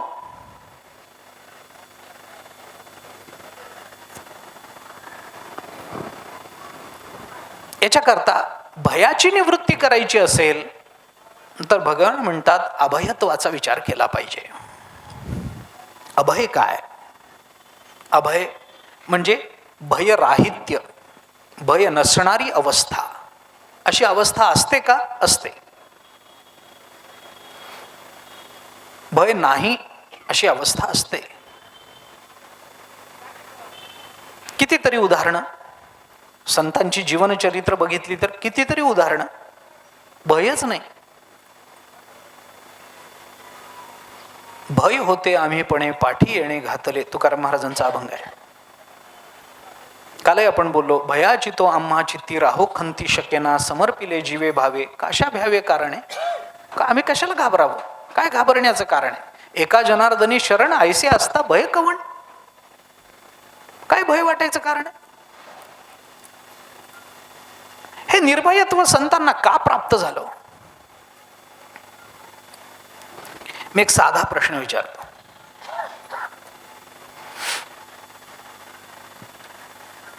चोरीचं दुःख, चोरीची भीती कुणाला असेल? चला साधं बोलू आपण. चोरी होईल याची भीती कुणाला वाटू शकते? ज्याच्या जवळ काही द्रव्य आहे त्याला. ज्याच्याकडे द्रव्यच नाही त्याला कशाची भीती? उलट चोरांनाच भीती वाटते त्याची.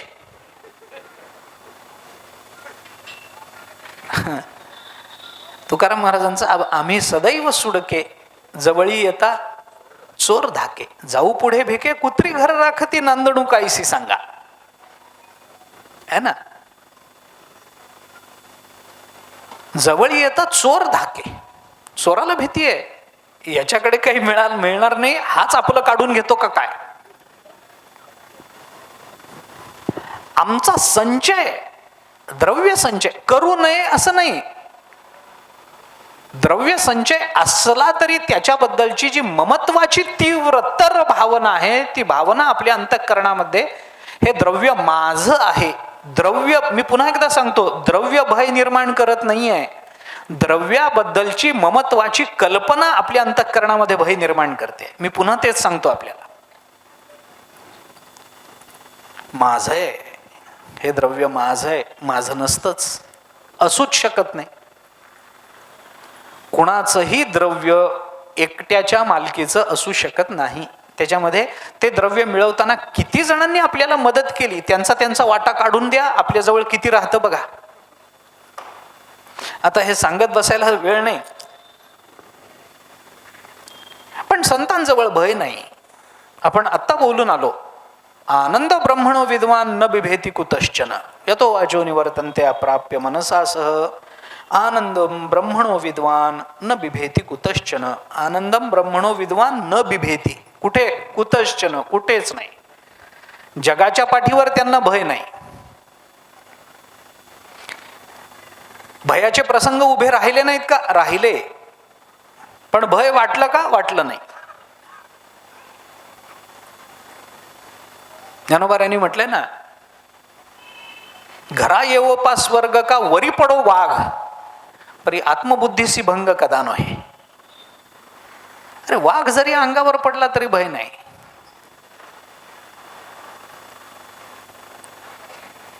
वाघाने खाल्लं तरी जिघ्रती ती व्याघ्रहा, ही व्युत्पत्ती सोडली नाही. आपल्याला व्याकरणाचा इतिहास माहिती आहे. भय नाही. ज्ञानोबारांना कशाचंही भय नाही, नामदेवरायांना कशाचंही भय नाही. आपल्या घरातलं चोरी होईल का? अरे काय, परिसाची कथा माहिती आहे. परिसा भागवतांना भय वाटलं, आपला परिस यांनी चंद्रभागेत टाकून दिला. ते परिसा भागवतांकडे परिस होता म्हणून त्यांचं नाव परिसा भागवत पडलं. ते भागवत रोज सांगत असत म्हणून त्यांना भागवत आडनाव पडलं. असं काही चरित्र सांगत. ते परिस होता म्हणून नामदेवरांच्या बाजूला शेजारी राहत होते. इतकी श्रीमंती, इतकी श्रीमंती. एके दिवशी परिसा भागवतांची बायको नामदेवरायांची पत्नी बोलत असताना सहज विचारलं, कसं काय तुमच्या घरामध्ये एवढं? तिने सांगितलं, अगं परिस आहे. स्त्री सुलभ स्वभावानुसार नामदेवरायांच्या पत्नीला वाटलं आपण एक थोडा वेळ तो परिस घेऊन जावं. परिस नेला, घरी नेला. जे काही सोनं करायचं होतं ते केलं. श्रीमंती आली. नामदेवराय मंदिरातून भजन करून आले तर घरामध्ये अन्नाचा दरवळ. नामदेवराय विचार करतात, रोज असं अन्न शिजत नाही, आज का? विचार काय? त्यांनी सांगितलं असं असं. नामदेवराय म्हणाले, असं बघू तो परिस. तिने बिचारीनं अतिशय भोळ्या स्वभावानं, नवऱ्याला कौतुक वाटेल आपलं म्हणून तो परिस दाखवला. नामदेवरायांनी घेतला आणि दिला चंद्रभागेत टाकून. आता कुठे? म्हणजे दिला फेकून. कुठे? चंद्रभागेत. कुठं पडला? कुणाला माहिती कुठं पडला. आता बाईला वाईट वाटलं. काय उत्तर द्यायचं? शेवटी जाऊन कधीतरी सांगावं लागेल. सांगून तुझा आणला होता परीस, पण नवऱ्याने दिला चंद्रभागेत टाकून. आता ती म्हणाली असा कसा दिला? आता ते कसा दिला मला काय माहिती, पण दिला फेकून. त्याने तिच्या नवऱ्याला सांगितलं, तो भांडायला आला. नामदेव म्हणाले काय झालं एवढं? माझा परीस चंद्रभागेत, चला टाक देतो. आता सकाळी टाकलेला परीस संध्याकाळी मिळेल काय? त्यावेळेला चंद्रभागेला पाणी होतं. कुठं वाहत गेला देव जाणे. नामदेवाने चला गेले पुंडलिकरायासमोर, डुबकी मारली, वंजळभर दगड काढली. घ्या कोणताही. अरे दगड आहेत, लावून बघा. त्या परिसा भागवताने जानवेला किल्ली होती म्हणतात त्यांच्या, ते किल्लीला लावलं, सोनं झालं. कुठलाही दगड घेतला. मला ह्याच आश्चर्य वाटतं बऱ्याचदा, ज्यांच्या घरामध्ये इतके दिवस परीस होता त्यांच्या जानवेची किल्ली लोखंडाची राहिलीच कशी इतके दिवस? काय म्हणजे तर्क काय करायला वाव आहे. असं कसं झालं असेल? पण झालं, काहीतरी आहे कथा. थोडक्यात सांगायचं झालं तर आपण आपल्या आनंदामध्ये राहिलो की आपल्याला भय नसतं. आनंदम ब्रह्मणो विद्वान न बिभेती कुतश्चन. आपल्या मस्तीमध्ये मशगूल असावं. कशाचं भय आहे? पैशाचं भय नसतं, अपमानाचं भय नसतं, उदरनिर्वाहाचं भय नसतं. त्याचा विस्तार बराचसा होईल. मग हे अभयत्व, हे निर्भयत्व प्राप्त करून घेण्याकरता काय केलं पाहिजे? तर त्याच्याकरता एक भूमिका ज्ञानशास्त्रीय शाखा आपल्याला असं सांगते की या संबंधाने विचार करताना एकरूपत्व येणं महत्वाचं आहे. तत्वाशी आपण एकरूप झालो की स्वाभाविक आपल्याला स्वभिन्नता जगतामध्ये कुठेही प्रतीतीला येत नाही, आणि प्रतीतीला येणारी अभिन्नता आपल्या अंतःकरणामध्ये भय निर्माण करत नाही. हे कसं शक्य आहे? वेदांताच्या दृष्टीने शक्य आहे. आपण काल असं बोललो होतो की भय निर्माण होण्याकरता ज्या 3 कारणाची आवश्यकता असते त्याच्यातलं पहिलं कारण आहे स्वभिन्नता.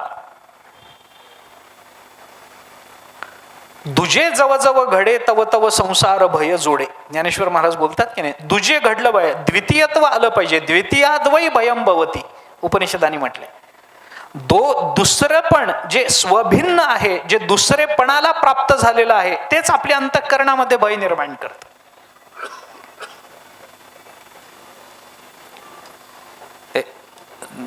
जुन्या लोकांना माहिती असेल, दमा मिरासदारांची एक भूताचा जन्म नावाची गोष्ट आहे. ते कधीतरी मिळालं तर वाचा कुठे. भूताचा जन्म, मिरासदारांची कथा आहे. विनोदी आहे. कसं भूत जन्माला येतं? कल्पना, दुसरं काय. आता मी इतक्या वेळेला रात्री प्रवास करतो, मला अजून एकदाही दिसलं नाही. रोज रात्रीचा प्रवास आहे माझा, पण मला अजून एकदाही अंधारात दिसलं नाही. ते मला घाबरतं का काय हेच मला कळत नाही.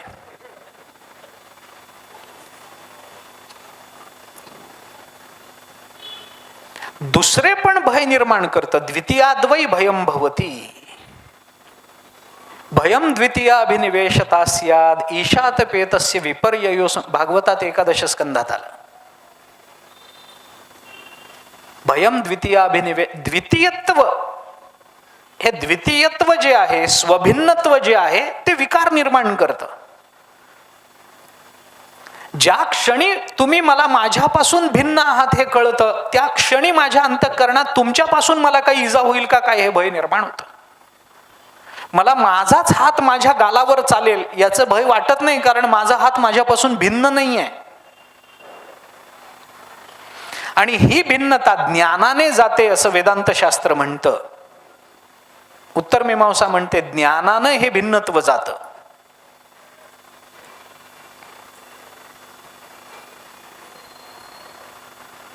सत्वशुद्धी सहाकारे गुरुकृपामृत तुषारे सासिन्न लेनी बोधे ओसरे द्वैत दैन्य. ज्ञानेश्वर महाराजांनी चिंतन केलंय. गुरुकृपेचा तुषार जरी आपल्यावर पडला तरी त्या तुषारानं आपलं जीवन धन्य होऊन जातं. ज्ञानासी न चोजवे ध्यानासीही जे नागवे ते अगोचर फावे गोठी माझी एवढे एक सौभग ज्ञानेश्वर महाराजांचं वचन आहे. ते वळघे वाचेचे अंग गुरुपाद पद्मपराग लाहे जैका. गुरुचरणाची मातीचा कण जरी प्राप्त झाला तरी, ज्ञानोबरांची भूमिका आहे, तरी ते ब्रह्म हाताला येतं, तरी ते परमतत्व आपल्याला कळतं. आणि कळतं याचाच अर्थ परमात्म्या व्यतिरिक्त या जगतामध्ये दुसरं काही नाही याचा अनुभव येतो. ऐसा ज्याचा अनुभव विश्वदेव सत्यत्वे देवतया जवळी असे पापनासे दर्शने. कामक्रोधा नाही चाली भूती झाली समता. अवघी भूते साम्य आली देखिली म्या काही होती विश्वास तो खरा मग पांडुरंग कृपेचा. तुकोबाराय बोलतात. ते तुकोबारांची चाहूल लागली आणि चिमण्या उडाल्या. शेतातून येत होते, चालताना चाहूल लागली, चिमण्या दाणे टिपत होत्या, ते उडाल्या एकदम. माणसाची चाहूल लागली की चिमण्या घाबरतात. माणसाला कोण घाबरत नाही. ते चिमण्या बाजूला झाल्या. तुकोबारांना वाईट वाटलं, या चिमण्यांच्या बद्दल माझ्या अंतःकरणामध्ये जर काही विकारच नाही तर त्यांनी मला का घाबरावं. देवाजवळ प्रार्थना केली, देवा कशा करता, माझं भय वाटावं असं मी काय केलंय म्हणून तुम्ही या चिमण्यांनी मला घाबरावं. काय केलंय मी असं. माझ्या अंतःकरणात यांच्याबद्दल द्वेष नाही, ईर्ष्या नाही, क्रोधाची भावना नाही. त्या चिमण्या त्यांच्या त्या चरतायत, मी माझ्या दाणे टिपतायत, मी माझ्या मार्गाने चाललोय, कशा करता त्यांनी मला घाबरावं. मी काही त्यांना हातवारे केले नाहीत, भय दाखवलं नाही, उडावं म्हणून हाकललं नाही, दगड मारला नाही, का चिमण्या मला घाबरतात. देवाला प्रार्थना केली, देवा नाही, असं चालणार नाही. अवघी भूते साम्य आली. अरे माझ्या अंतःकरणात सर्व भूतांबद्दल समत्व आहे, मी याचा अनुभव घेतलाय. मला व्यक्ती म्हणून न दिसता तत्व म्हणून दिसतं देवा. व्यक्ती म्हणून देह दिसायला लागला की स्वाभाविक ती द्वैत भावना मनामध्ये प्रबल होतेच. तत्व म्हणून ज्या वेळेला ते बघितलं जातं, 18व्या अध्यायामध्ये ज्ञानोबारांनी म्हटलंय, आत्मत्वे वेठीला होय तो जया तया दृश्या ते पाहे, ते दृश्य दृष्टेपणेसी होत जाये तयाचे चिरूप. दृष्ट्याला दृश्य पदार्थ आपलं स्वरूप म्हणून अनुभवता आलं, त्याला कुणाचंही भय वाटायचं कारण नाही. द्रष्टा दृश्य दर्शन या त्रिपुटीचा लोप होणं, याला ज्ञान म्हटलंय. याला ज्ञान म्हटलंय. हे ज्ञान निर्माण झालं. आपण काल जो दृष्टांत देत होतो ज्ञानोबारांचा, तो दृष्टांत पुन्हा एकदा आपण पहा. पाणी बुडवू ये मिठाते, ते मीठची पाणी आते, तेवी आपण झालेनी अद्वैते नाशे भय. ज्ञानोबारांनी केलेले चिंतन असं आहे. मिठाला पाण्याची भीती वाटू शकते, अरे हे पाणी आलं की आपलं अस्तित्व संपून जाईल, अशी भीती मिठाला वाटणं शक्य आहे. आता ते मीठच ज्या वेळेला त्या पाण्याच्या स्वरूपाला प्राप्त होतं, त्यावेळेला त्या मिठाने घाबरावं कुणाला, भय कुणाबद्दलचं, पाण्याबद्दलचं. अरे मीच पाणी झालो.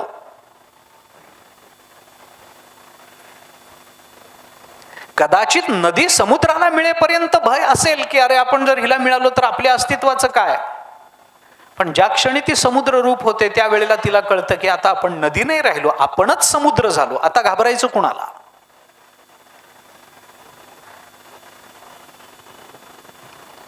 ज्ञानदृष्टीनं विचार करताना एक भूमिका आपल्याला लक्षात घेतली पाहिजे की आपल्या स्वरूपाचा यथार्थ बोध झाला की भय वाटण्याचं जे मुख्य कारण आहे स्वभिन्नता, ती स्वभिन्नता संपून जाते. एकनाथ महाराजांनी गाढवाला पाणी पाजल्याचा इतिहास आहे, त्यांच्या चरित्रामध्ये आपण नेहमी ऐकतो. ज्ञानेश्वर महाराजांनी रेड्याच्या मुखातून वेद वदवल्याचा इतिहास आहे. कितीतरी असे इतिहास आहेत. ते नामदेवरायांना जेव्हा कच्चं मडकं ठरवण्यात आलं पंढरपूरच्या वाळवंटामध्ये मोठे गोड अभंग आहेत नामदेवरायांची त्या प्रकरणातले. त्यावेळेला मग तुम्ही ते गुरु पाहिला पाहिजे, गुरुच्या मुखातून ज्ञान झालं पाहिजे वगैरे वगैरे हे सगळं सांगितलं. भगवंतानी अनुमती दिल्यानंतर ते नरसीला गेले. तिथं विसोबा खेचरांकडून त्यांना ज्ञान प्राप्त झालं वगैरे वगैरे इतिहास आहे. ते कथा आहे, ते नामदेवरायांच्याच अभंगामधून आपल्याला कळतं. ते आल्यानंतर नामदेवराय परत निघाले. काही भाकऱ्याबरोबर बांधून घेतलेल्या प्रवासात शिदोरी, थोडंसं तूप, चटणी, काही त्याला तोंडी लावणं म्हणून काही भाकरी बरोबर असं घेऊन निघाले. एका ठिकाणी दुपारच्या वेळेला झाडाखाली बसले. बाजूला नदी वाहत होती. आता खाऊन घ्यावं, पाणी प्यावं आणि पुढे चालावं म्हणून ती शिदोरी ठेवली, उघडली आणि हात धुण्याकरता म्हणून नदीकडे गेले. तेवढ्यात यांना झालेला बोध काय आहे, झालाय का नाही, स्वभिन्नता गेली का नाही बघावं म्हणून भगवान कुत्र्याचं रूप घेऊन आले असं म्हणतात. नामदेवरांनी तसं लिहिलंय अभंगामध्ये. आणि त्या शिदोरीमधली भाकरी घेऊन भगवान पळून गेले कुत्र्याच्या रूपात. नामदेवरांनी बघितलं आणि एकदम पळत पळत आले. स्वाभाविक, आता कुत्रा आहे म्हणल्यानंतर घाबर पळायला लागला. तर नामदेवराय त्याच्या मागे पळायला लागले. पळताना नामदेवरायांनी एवढंच म्हटलं की देवा, तुम्हाला रोज पंचपक्वान्नाचा नैवेद्य मिळतो, कोरडी भाकरी तुमच्याच्याने खावणार नाही म्हणून तुपाची वाटी घ्या म्हणून मी तुमच्या मागे येतोय, तुम्हाला मारण्याकरता येत नाहीये. आणि मग पळता पळता त्या कुत्र्याच्या रूपातल्या भगवंतांनी नामदेवरायांना विचारलं की मी कुत्रा नाही भगवान आहे हे तुला कळलं कसं? त्यांनी सांगितलं ही गुरुकृपा आहे. स्वभिन्नता संपली, स्वभिन्नता संपली. नामदेवरायांना कुत्र्याचं भय, आता त्यांनी माझी भाकरी पळवली, भय राहिलं नाही. कुत्र्याला तर भय नव्हतंच, कारण तिथं स्वभिन्नता मुळातच नव्हती भगवंताच्या ठिकाणी. म्हणून तत्वदृष्टीने जर विचार केला तर ते निर्भयत्व प्राप्त होणं एका अर्थानं आपल्या भयाच्या निवृत्तीचा तो प्रशस्त मार्ग आहे. एवढ्याच एका कारणानं आपल्याला निर्भय होता येतं का? ज्ञानेश्वर महाराज म्हणतात तसंही काही मानायचं कारण नाही.